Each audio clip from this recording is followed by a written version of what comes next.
Ginahangyo na ako ang tanan nga motindog alang-alang sa atoang pag-ampo. O kinahangyo po na ako nga iyuko nato ang atoang mga ulo. Ginoo, salamat sa adlaw na ini nagihatag namo nagihatag nimo sa amoa. Amen. Maayong buntag mga bata. Nagkaon na ba mo? Maayo. Sige. Karon, kasabot ba mo sa ato ang gileksyon karon nga adlaw mga bata? Sige, kung nakasabot ba jud mo, mangutana daw si Teacher Be.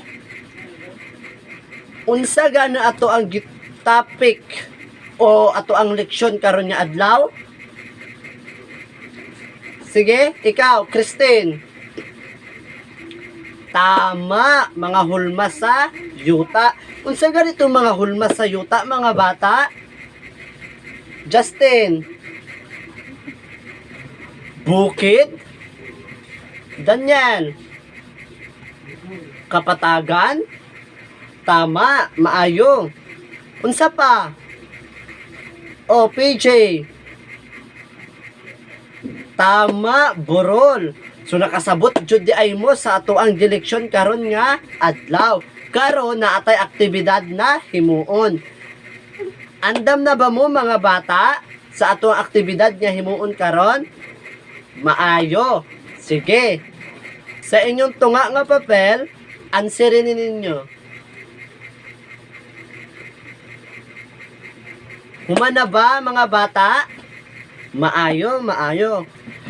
Karon kung humana ang ato ang aktibidad, na ako ipabuhat sa inyo ha. Mga hilimuon sa balay. Pwede kaayo mo magpatabang sa inyong mga mama o papa, sa inyong mga amahan, inahan, sa inyong mga iyaan, o mga ate, kuya, pwede kaayo mo magpatabang. Gawas inyong hilimuon sa balay nga notebook. O kopyahan ninyo ni.